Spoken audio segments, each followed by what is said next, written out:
Live at Lunch is produced by KRFC 88.9 FM in the Ginger and Baker Studio in Fort Collins, Colorado, and supported by the Music District, a music-centric gathering place to cultivate talents, support professional development, and encourage connections. Welcome to KRFC's Live at Lunch. I'm your host, David V., and we're excited to present today's guests, May Erlewine and Maia Sharp.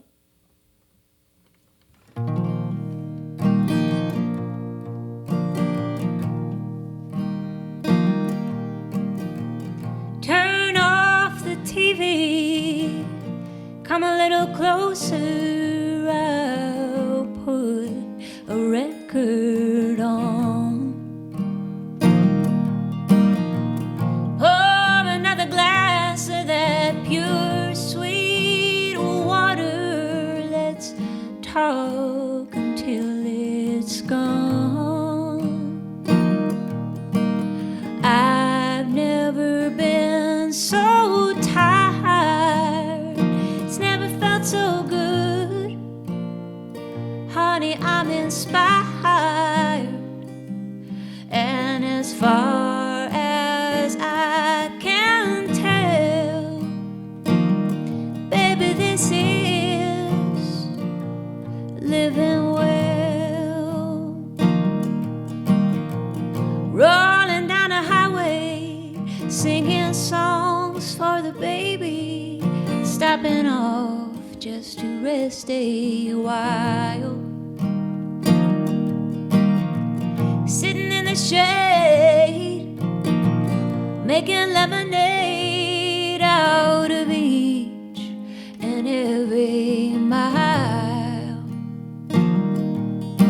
The days are moving fast, take a little time to make the moment last. And as far as I can tell, honey, this is living well.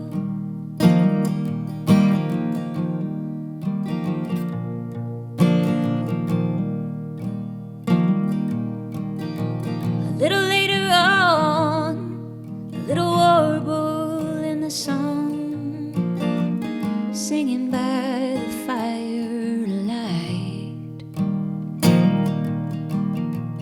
Honey, me and you were just playing for the moon. Get back to what we know feels right.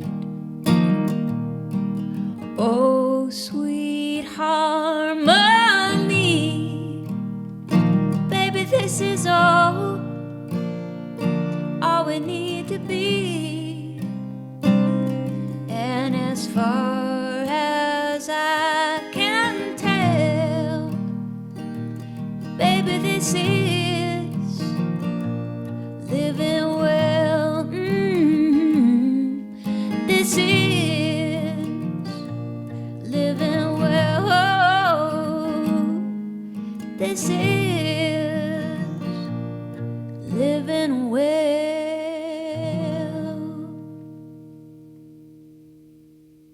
May Erlewine on Live at Lunch. Beautiful song, Living Well. Which album of that is that from? That's from, let's see. It's tough. Lean Into the Wind. Lean Into the Wind, because you have at least 15 albums out. Sure. Yes. Yeah. And you came from a musical family. Your father was in a blues band in Michigan, and your uncle was a luthier. Yeah, my dad was in a blues band called the Prime Movers, and my uncle does a lot of repair writing for Guitar Magazine. And actually on my mom's side, there's a luthier as well. So lots of music in the family. I'm super grateful for that. Is that what got you into music? Their musical influence, or did you have somebody else pushing you that way? Definitely my family. And it wasn't so much my dad was like in a band, but it was that music was considered such an important part of quality of life. Like food, art, and music were like very important things that you consumed daily and talked about. And so it was a big part of my family coming together was music. We came together around songs and we would talk about what sounds we were hearing and what artists we loved. And so I feel like that was what steeped my heart in music. And you grew up in Michigan. Mm-hmm. Yeah, still live in Michigan. Yeah, I live in northern Michigan. What were your early musical influences other than your family as far as what you listened to and made you want to actually pick up the guitar and play? My dad listened to a lot of soul singers. Mm-hmm. So that was like jazz and soul singers. Like the Motown sound? Or sort of Motown, but more like Brenton Woods or Irma Thomas, Barbara Lewis. Like the South. Yeah, yeah, some really like deep soul singers. So I had a lot of good singing around, and I sang from a really early age. Like I started singing as soon as I could talk, I think, or probably before. Church? So those singers were a big part of things. And then I also realized lately that like the Disney Little Mermaid was like a huge influence on me. Like I listened to that tape, like probably more than a lot of things, you know. I put that in and listened to that soundtrack and sing along with Ariel for like hours and hours. So, you know, it comes from all places. What was the snail's name? The Kiss the Girls? Sebastian, that's right. Yeah, he was pretty soulful, wasn't he? You see her. Yeah, totally. Absolutely. Well, it's interesting, you know, you've been in a lot of bands yourself too, besides May Erlewine Solo, May Erlewine and the Motivations and the Sweetwater Warblers, your own bands. Mm-hmm. But now you're concentrating on solo. Most of the time, I'm a songwriter. That's like the heart of what I do, and everything else kind of allows me to do that. So I lean into that, and my solo stuff and the space I can create using music in a service-oriented way and for healing and to connect community. I feel like I can do that most efficiently when I'm working as a solo artist, but I love my side projects. They all hold different spaces in parts of music I love. So we'll talk a little bit about the Earthwork Music Collective in a little bit, but I'd like to also introduce Maya Sharp. How you doing today? I am doing well. You know, we have to have you guys play separately because that's what you do when you tour. You each feature your own music and self-playing, and later on we'll get a song with you together. But today, you're going to play Junkyard Dog to start out? I sure am.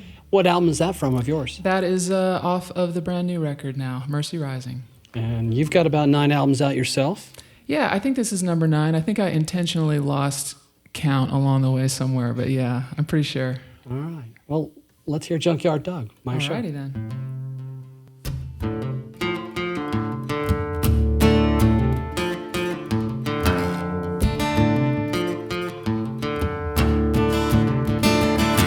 Stay by your side so faithfully. Could've worn a sign, said beware of me. I never wandered, no, I never strayed, and nobody got by when I was at the gate. But you could mesmerize me with a barrel fire, go sneak another woman through a tear in the wire, like what we had was just a pile of old tires, and I'm your junkyard dog. Junkyard dog, at the end of that chain. Junkyard dog, howling out in vain. Fighting for a love you don't care about, defending something you could live without. I thought I was the queen of your castle, turns out I'm just your junkyard dog.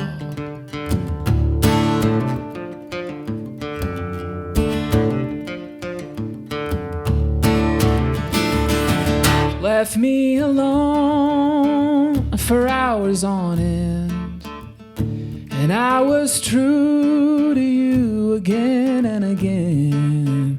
You had me wagging and willing for whatever you could spare. I took what you were given, followed you anywhere. Like a junkyard dog at the end of that chain. Junkyard dog, howling out in vain. Fighting for a love you don't care about, protecting something you could live without. I thought I was the queen of your castle, turns out I'm just your junkyard dog. Don't be surprised to come home and see a collar and a chain where I used to be. You gotta find another fool, take the place of me, and be a junkyard dog chain, junkyard dog howling out in vain. Fight for a love you don't care about, defending something you could live without. I thought I was the queen of your castle, turns out I'm just a junkyard dog.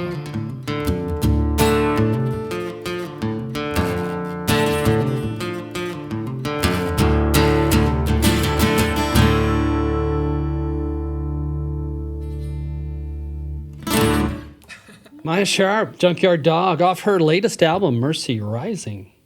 Where can people find your music? Well, it's pretty much everywhere that you want to find your music. Downloads. Yeah, it could be streamed, CDs, vinyl. The kind of the one-stop shop would be to go to my website, though, maiasharp.com, MAIA. My folks made it interesting. That's easy enough. Yeah. And speaking of your folks, Randy Sharp is a singer-songwriter himself, your father. Sure is, uh-huh.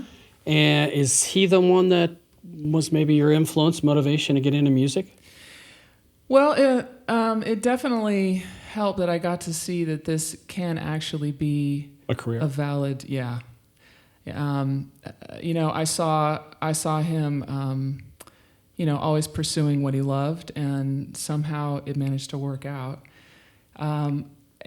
And, like you, May, there was just always music in the house. And it was that, same thing. It was like food, water, love, art. Like it was extremely important in the house all the time. And music was playing all the time. My mom and dad actually met in high school playing together in a band. And then dad just went for it. Just writing, producing, artist, And their influences was country. That's what they passed on to you. Well, actually, it was kind of all over the place. Bonnie Raitt was an early one. Mm-hmm. Jackson Browne, James Taylor, Ricky Lee Jones, Paul Simon, I think, was one of my very first ones. Joni Mitchell. Mm-hmm. So that's what was playing in the house when I was a kid. Well, speaking of Bonnie Raitt, you've had your songs recorded by quite a few impressive names, Bonnie Raitt being among them. Cher, Paul Carrick, Edwin McCain, the Dixie Chicks, mm-hmm. Trisha Yearwood, Kathy Mattea. Pretty impressive. Well, thank you. Yeah? Yeah, however I can write has always been, the very forefront for me also. Like I feel more like a songwriter-singer than a singer-songwriter. Well, speaking of that, you've collaborated with a lot too. Lisa Lieb, Carole King, Jules Shear, Art Garfunkel. Mm-hmm. Wow. How was that? All of the things. I learned a ton from every single one of those. I got to write with Carole King at a songwriting retreat in France that my publisher label person at the time, Miles Copeland, owned a castle. Who started IRS Records, brother Records. of Stuart Copeland, the drummer for the Police. Yeah, who was actually there at a couple of these. So it was a songwriting retreat with 21 writers. We all met in the southwest of France. We're all just in the middle of nowhere, but it's the most beautiful I was just going to say, that must have been amazing. Chefs there. You don't have to worry about what you're going to eat. You don't have to make your bed. You don't have to clean your room. You didn't want to leave, did you? All you have to do is wake up. No. All you have to do is wake up and write songs, and then you record them at night.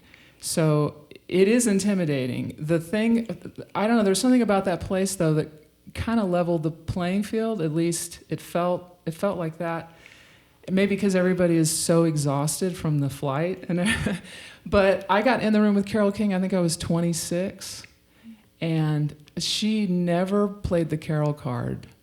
She was just there to work, loved the process, loved the whole experience. I got to write with her maybe 3 times and just learned a ton. I can't even quantify what I got out of those experiences. I think with Carole King, people don't realize what an incredible songwriter she was even before she had her own career. Oh, she's all about the writing. Just roll up the sleeves. She's excited. I saw her very excited about just like a seed of a song idea, and that was what, number 3 million for her, and she was all about it. And that's what you're there for, the songwriting scenario and seminar.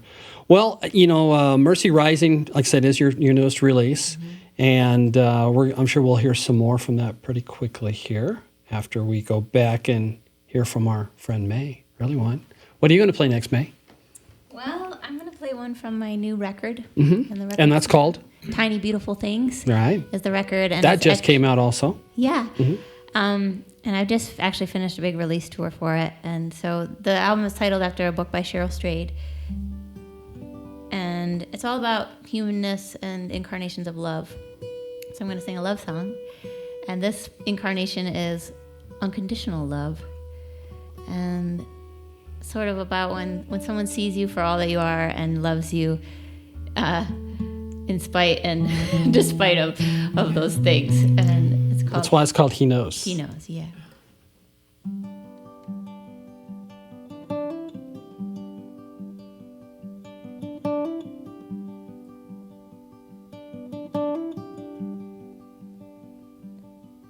You can tell by the lines around her eyes, the way she smiles, and all the ways she's cried. You can tell by her laugh, her heart's been broke. And you can tell by the way he loves her that he knows.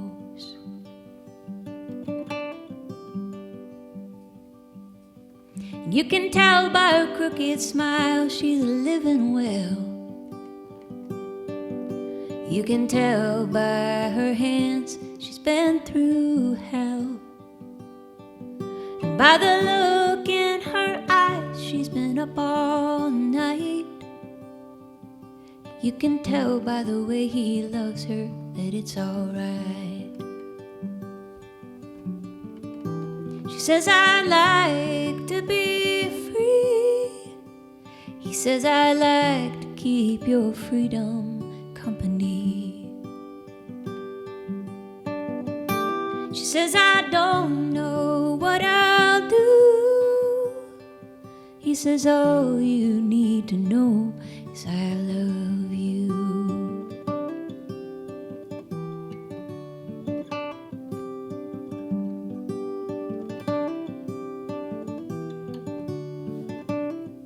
You can tell by the way she talks, she's got something to say. You can tell by the way she moves, she's here to stay. And you can hear it when she sings, she's been scared. And you can tell by the way he loves her that he cares.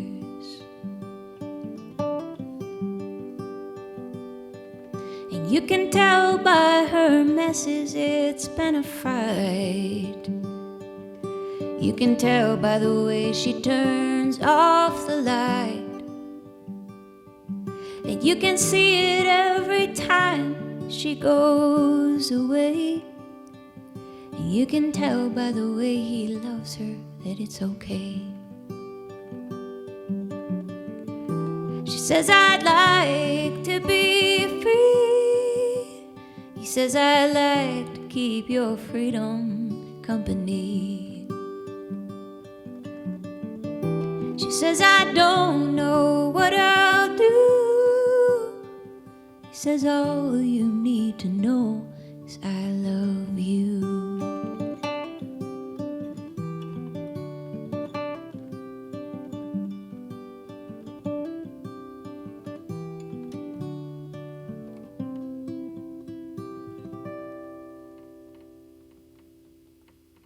He knows. Well, May Erlewine here on KRFC's Live at Lunch. Why don't you tell us a little bit about your Earthwork Music Collective? I can tell you a lot about it. It was an organization I was involved with, and I'm not anymore. But it was founded by Seth Bernard, and the idea was to bring together musicians that were focusing their art in support of community building, advocacy, like social justice, environmental advocacy work. And so it was sort of a banding together of musicians that had similar purpose with their careers, and then using that to influence and support community building. So I was part of it for a long time. I'm no longer as involved, but still a great supporter. 2015, the collective had a little bit of success with a few of the artists there. Your song Shine On was selected and performed by Sawyer Fredericks in the final round of The Voice, and he won. Yeah, he did. That was crazy. And Joshua Davis, also a member of the Earthworks collective, went on to the final round of The Voice that same year. So, gosh, if every year could be 2015, huh? Yeah, that was a lot of fun. It's funny when they called because they're like, yeah, someone wants to cover your song. So I immediately assumed it was my friend, Josh, because we're in the same community. And they're like, no, it's not Josh. And I was like, what? And I was so confused. But Sawyer had grown up listening to my music. He lives in upstate New York somewhere. Oh, okay. And so that was just a very random coincidence. It was fun. But great. Yeah. All right.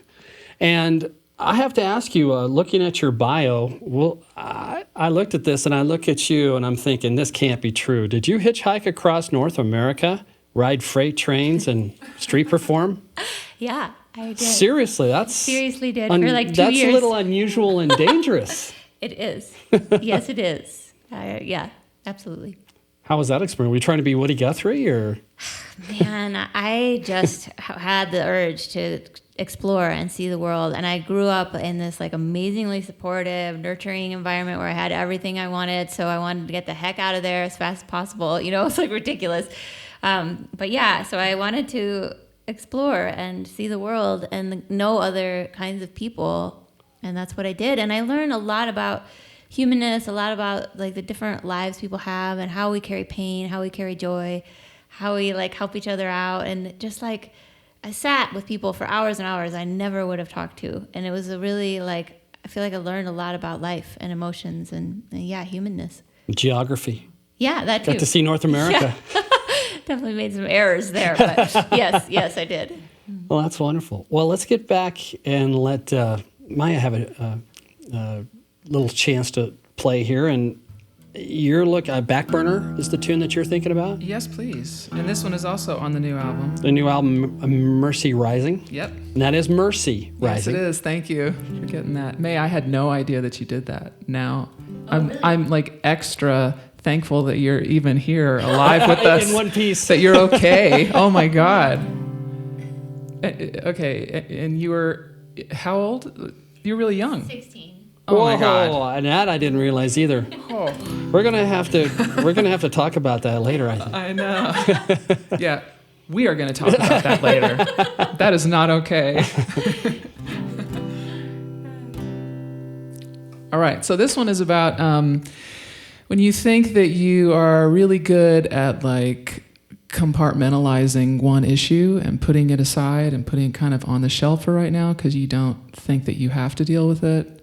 You think that all these other things are more urgent. And this thing that you don't really know how to address is just over there now.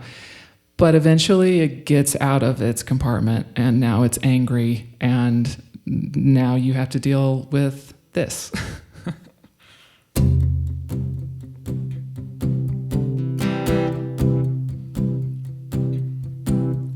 I tried to put you on the back burner, let you simmer on low, while I tended to the party and the overflow, so you wouldn't boil over. I'd give a little stir, maybe take a little taste just to make sure. It's a hell of a way to say, turn the flame up higher. When I put you on the back burner, you set the place on fire. Oh, the party got awkward. I hope I didn't let them down, but I just couldn't keep my cool with you dancing dancing around, and there's still champagne, and I still want you, and maybe I was hoping this is what you do. It's a hell of a way to say, turn the flame up higher. When I put you on the back burner, you set the place on fire. On fire. The corner of my eye, the edge of my mind couldn't hold you anymore. A little patience, a little time is all I was asking for. I had a dream that you waited for me, but like a lot of dreams go, I woke up in the ash of the afterglow. It's a hell of a way to pay for my desire, and it's a hell of a way to say, turn the flame up higher. Oh, I try to put you on the back burner. I try to put you on the back burner. But when I put you on the back burner, you set the place on fire. On fire. You set the place on fire.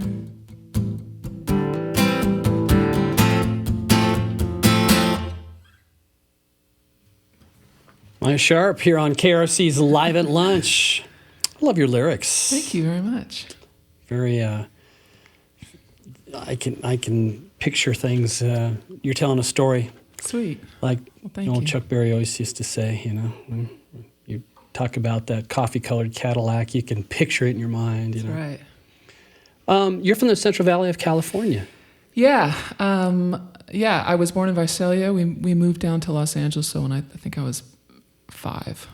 So LA is pretty much what I know, but I still have a lot of family in the Central Cal area, Fresno, Visalia, Bakersfield. And you live there now, or where you're living at? I moved over to Nashville in the beginning of 2019, and I was in LA from age 5 to, 47. So, Culture shock? well, actually not as much as you would expect. There's a lot of Californians moving over there, and I kind of just kept finding them. And I knew a lot of people already. I had been going to Nashville probably a good 3 or 4 times a year for 20 years-ish. So I had a community there. I didn't know for sure how it was going to translate. A city shows you one thing when you're, when you're visitor. Yeah, a visitor, and you're only there for, a week. And then it's totally something else when you're actually living there. But I was happily surprised at how close it was to what I was hoping for. Did you move there to promote your songwriting more than your singing career? I don't know. I guess it was more for the writing. It was it felt like a little shove out of LA because they seemed to be more focused on a kind of writing that just kind of wasn't totally my wheelhouse. And then the scene in Nashville was always something that I just felt like I could relate to it more. And it's all genres, like Americana and rock and folk and blues. Blues and a little bit of country, but I'm not really doing like the Music Row thing so much, although I do that every now and then.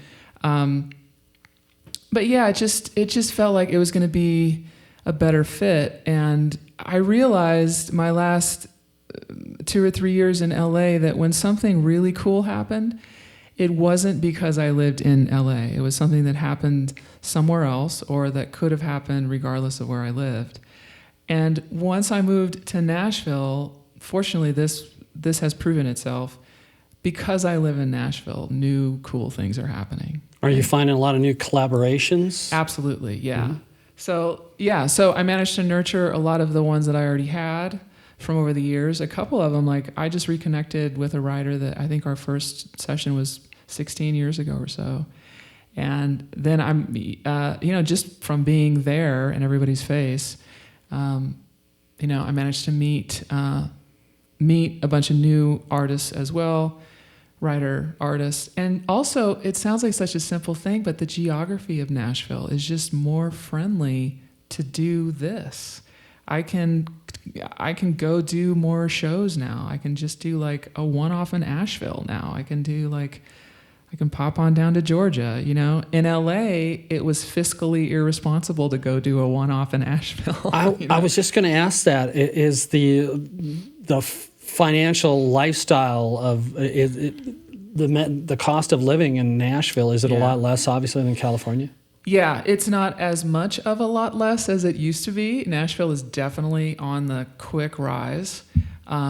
But it's all those darn Californians moving to Nashville. It is. It's all those jerk-offs. No, right, sorry. But yeah, it's still lower. You still get a little more land for a lot less money, and you're still right in the middle of the country, which is kind of how the city started itself, right? Right. It's location. It was really, really easy to tour out of there. Everybody could just hop in the coffee-colored Cadillac and go off to the next gig, Yeah, and now the big airport. Right. It's actually probably cheaper to fly than it is to pay for the gas in the Cadillac these days. It can, yeah. Yeah. Well, May, let's get another one from you here today. And are you thinking Days Go By still? Yeah. Why don't you tell us a little bit about it? Sure. This is another love song about being with the people that you love. And this is from a record I made a few years ago with my friend Woody Goss, and it's a bunch of Chicago musicians in a studio there, an old studio, and we recorded to tape. So it was like very much you show up, and only Woody and I knew each other, and the rest of the band I'd never met. And so we just like played the songs down live in the room to tape, and that's what you hear on the record. So it was a really fun process, and yeah. This one's the opening track.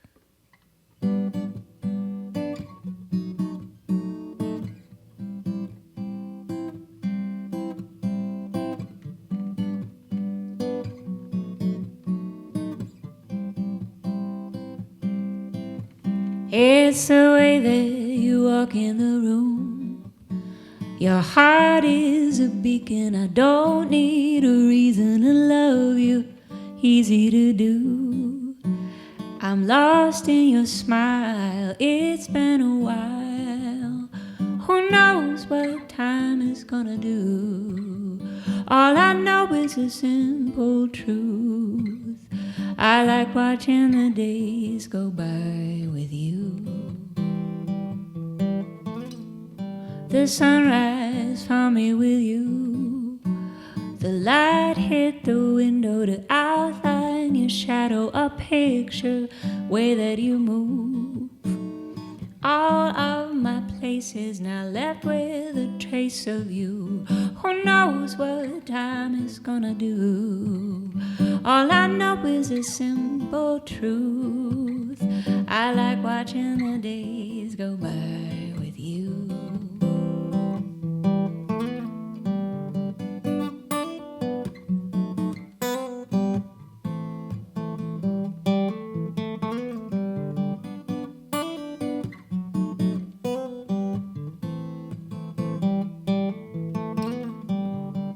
Who knows what time is gonna do? All I know is a simple truth. I like watching the days go by. I like watching the days go by. I like watching the days go by with you. And Woody had a piano part that went da-dee-ah, da-dee-ah, da. Da-dee-ah, da-dee-ah.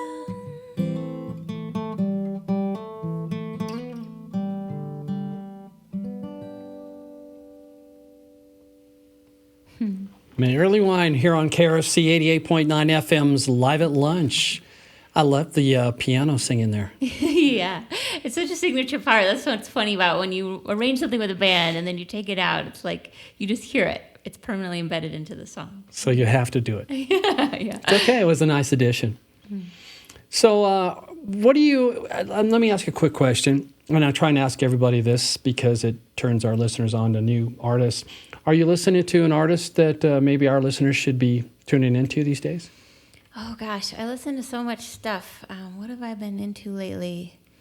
There's this band. This album is really poppy, but it's called Wild Rivers, I think. And it's like they have this album. It's got a car on the front. I can't remember the name of it. And I've been kind of obsessed with that lately. It's just beautiful songs, like beautiful songs. Americana, country. It's sort of like a songwriter stuff, but it's very poppy. Like it's leaning into that zone. So that's been a fun, like kind of candy record to listen to.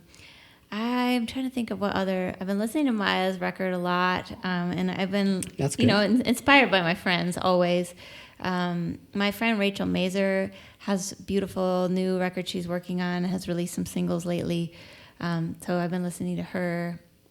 Those are a few off the top of my head. I'm going to ask you a question you probably don't get asked a lot, but what is probably the most memorable concert that you ever attended that you went to see somebody perform?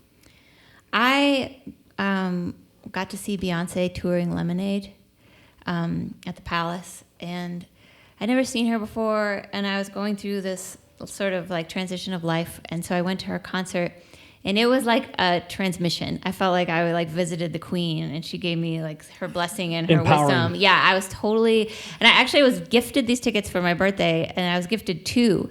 And I didn't want to go with anyone because I wanted to like just be empowered that I gave my ticket away when I got there so that I could just like sit and experience Beyonce. And that just being with her was such an inspiration. Her show is incredible, of course, like all of the video and the dancers and everything.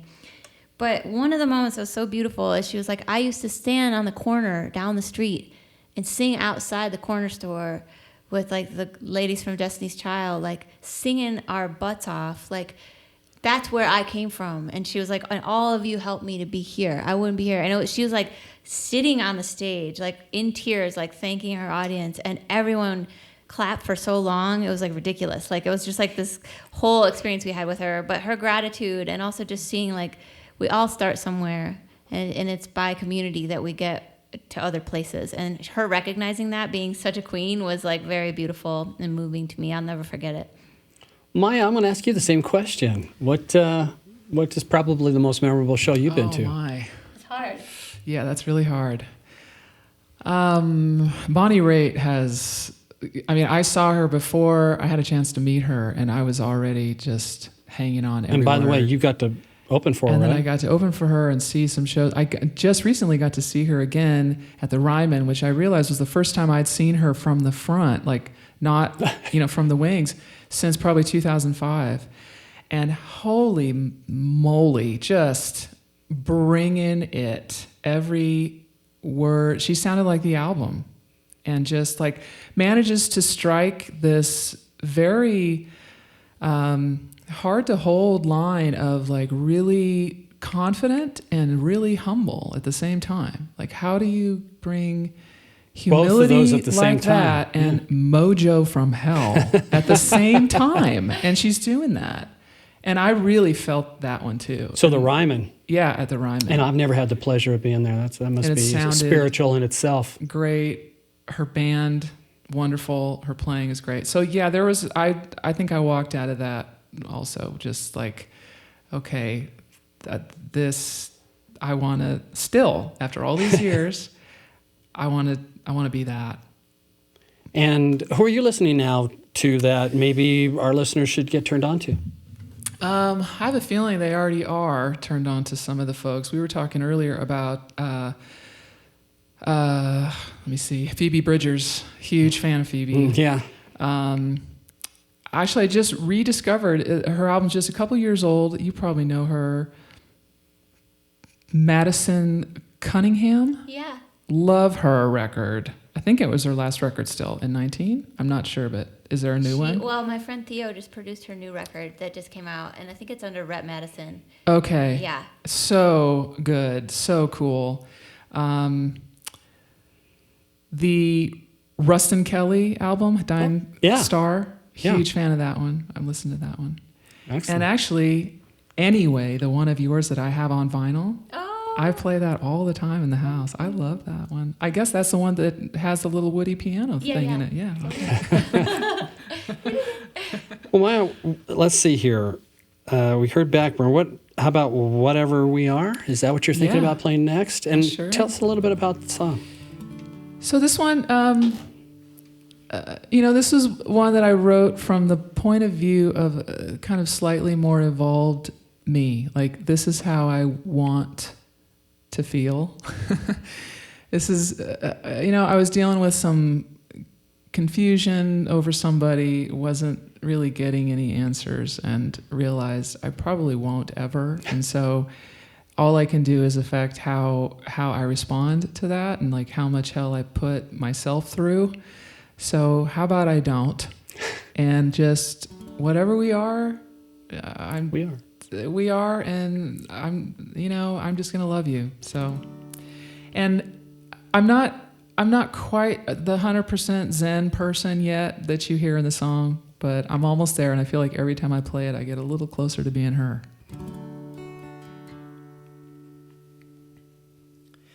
Never again, or just not today. The first of our kind, or the oldest cliche. Right down the middle, or missed it by far. I love you, whatever we are.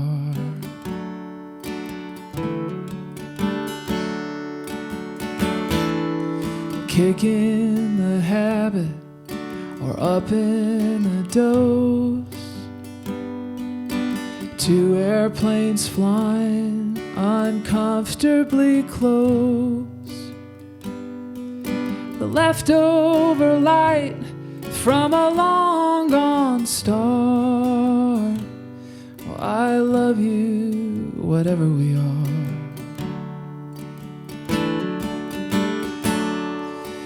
We've been it all. Still don't have a clue what you are to me, what I am to you, and it's making me better. It's breaking my heart, loving someone forever, whatever we are.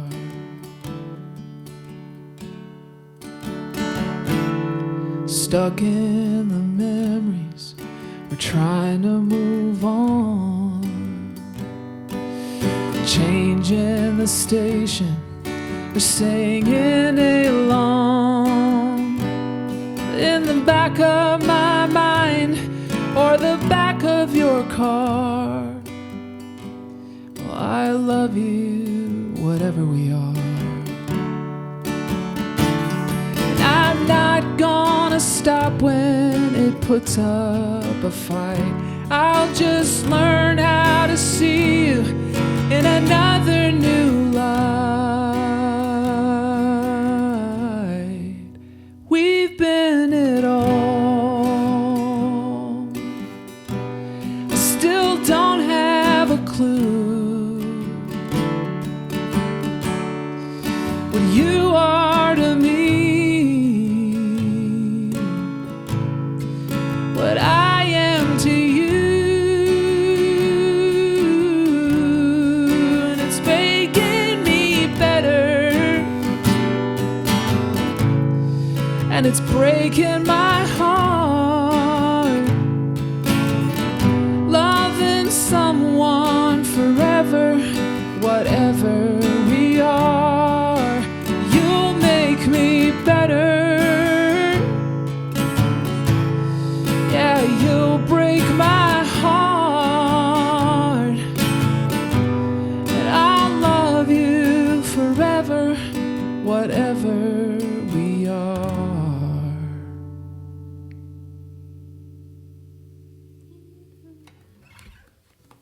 Maia Sharp on KRFC 88.9 FM, live at lunch. Nice.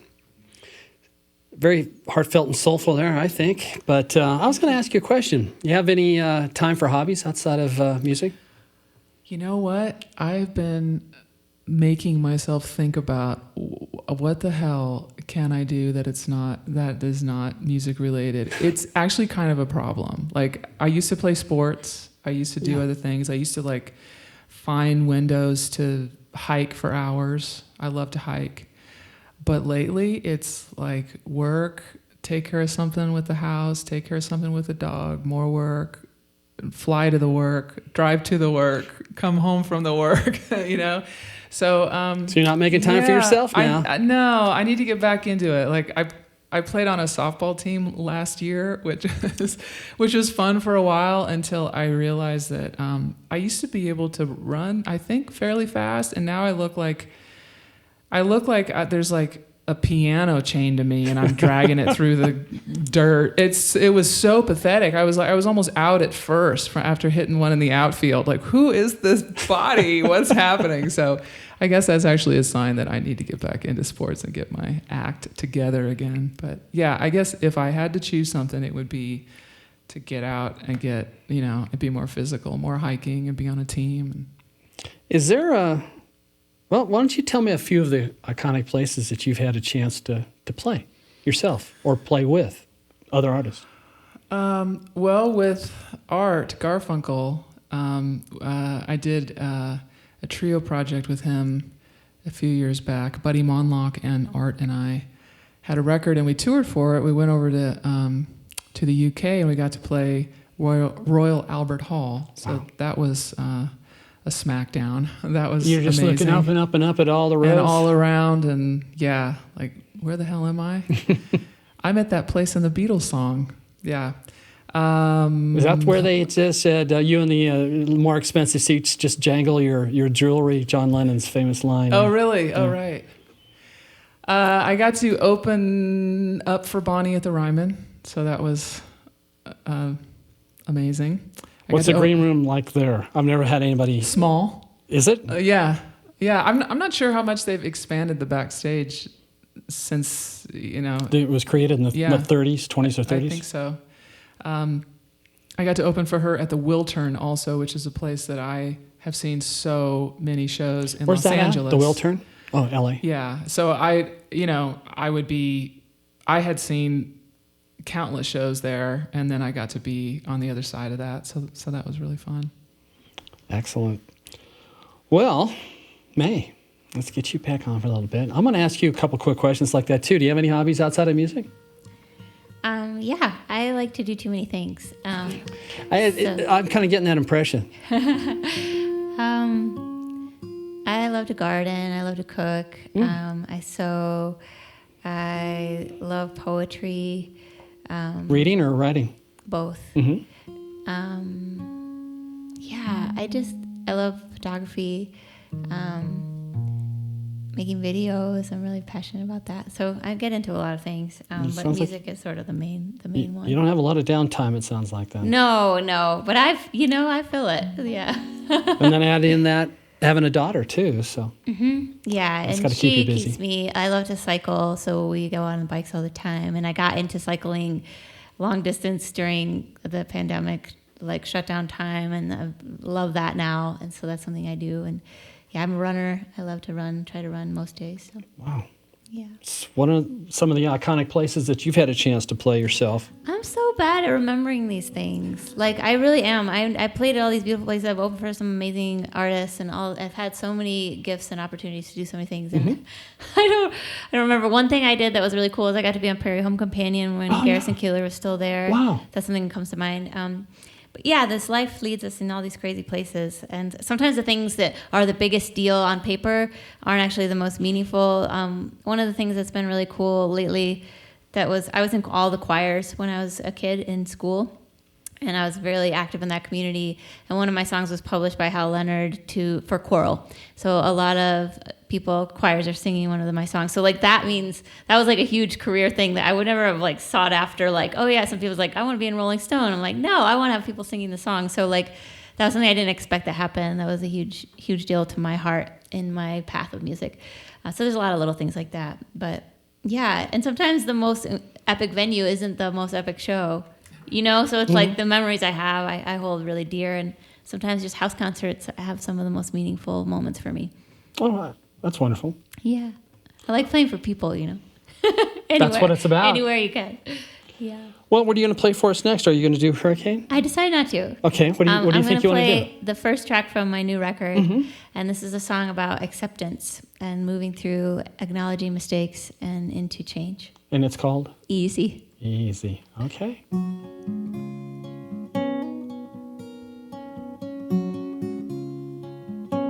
All I didn't do right, all I didn't do wrong, all that I didn't like, all that I didn't own, and all the things that I wanted and what I didn't get, all the dreams that were haunted and the past in my head. It won't be easy, it won't be easy at all. It's never easy to take the fall.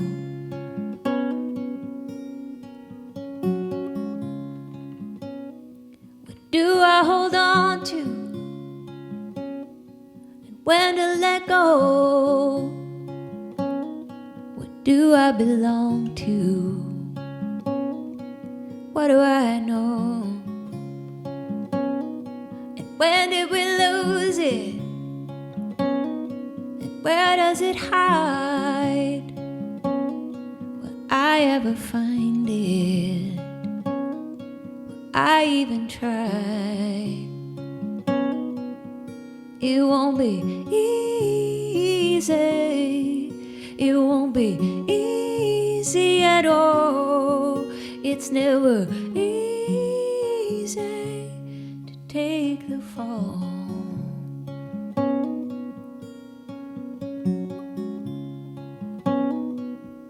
It won't be easy, it won't be easy at all. It's never easy, take the fall.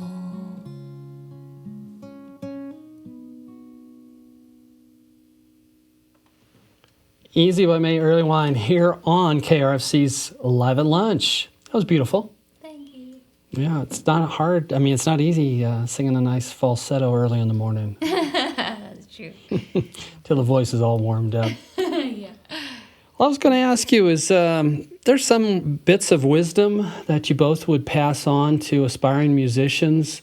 Because you both, whether you want to admit it or not, you both had a lot of success in music. And what would you pass on to people trying to get into the music and tell them to concentrate on?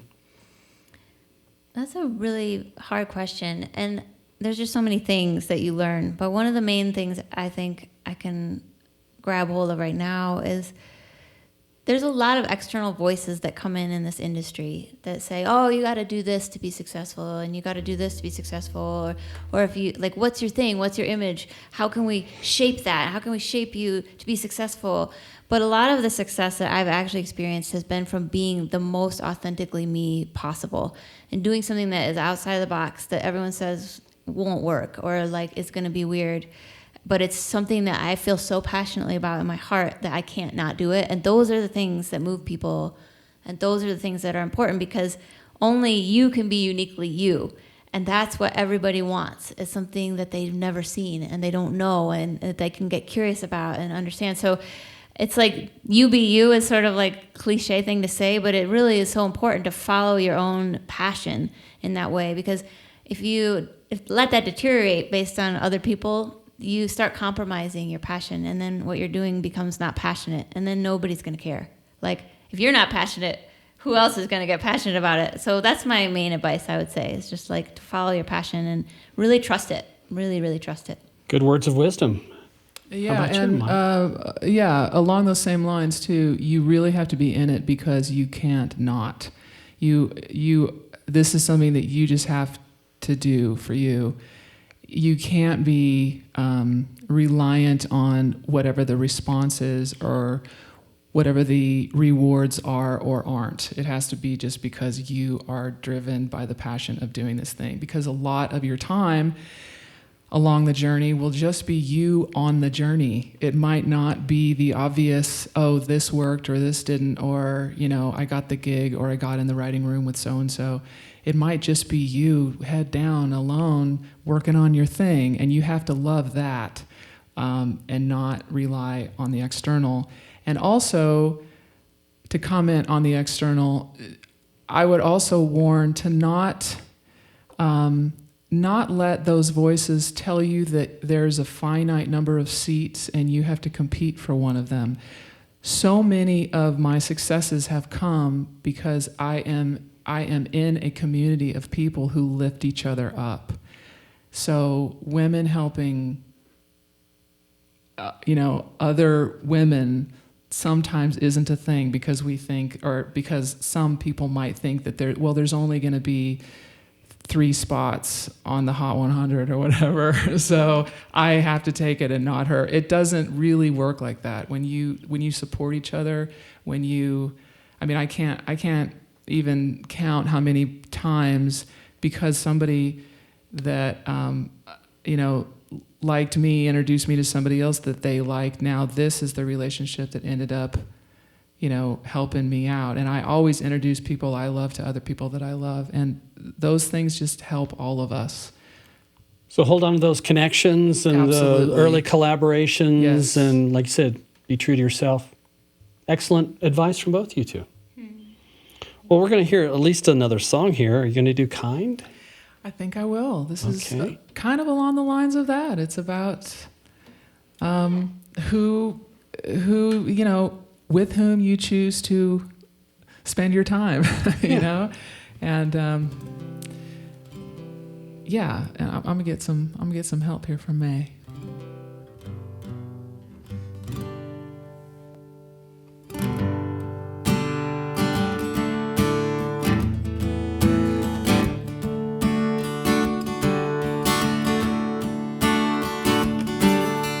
You can put your faith in a pipe dream, jalapeno peppers in your ice cream, or you can wear the colors of another team. None of that matters to me. Go on and drive your Maserati in the slow lane, catch a tidal wave in a hurricane. You got 27 letters in your last name. It doesn't make a difference to me. My kind of people are kind people. My kind of people are kind. If you got a good heart, that's a good start. If you want to be a friend of mine, rich or broke, drink or smoke, to me it's all Pepsi, Coke, whatever floats your boat is fine. My kind of people are kind people. My kind of people are kind. Well, you can part your hair like a palm tree, have your meat and 3 or your chickpeas. You can get stung saving honeybees. Call who you call when you fall on your knees. My kind of people are kind people. My kind of people are kind. If you got a good heart, that's a good start. If you want to be a friend of mine, rich or broke, drink or smoke, to me it's all Pepsi, Coke, whatever floats your boat is fine.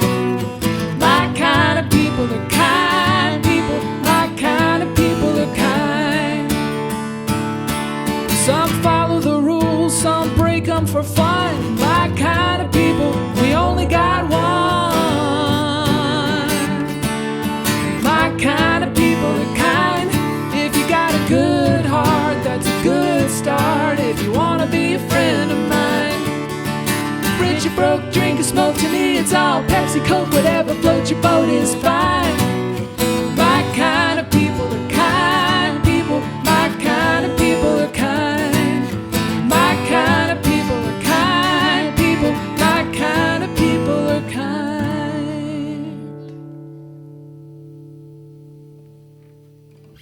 That's my kind of people too.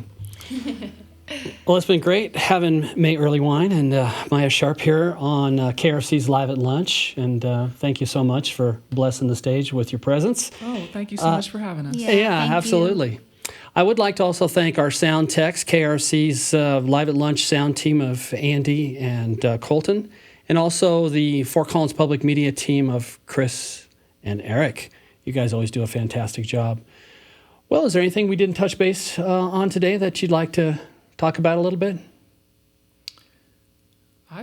Upcoming shows in the next couple of weeks, maybe? This is the end of a busy spell for me for a little bit. I'm opening for Sheryl Crow in July at the Chair Festival in Northern Michigan. All right. Yeah, so that's my next big thing. That's excellent. And Maya? I will be in New York City at the Rockwood Music Hall on June the 26th. Excellent. Well, why don't you lead us out with a little instrumental? And again, thanks again for appearing here on Live at Lunch. Don't forget to go to our YouTube channel at KRFC. It's called KRFC 88.9 FM RadioVision. And all listeners and fans, please go to the website and KRFC's YouTube channel and subscribe. Helps the musicians, helps KRFC.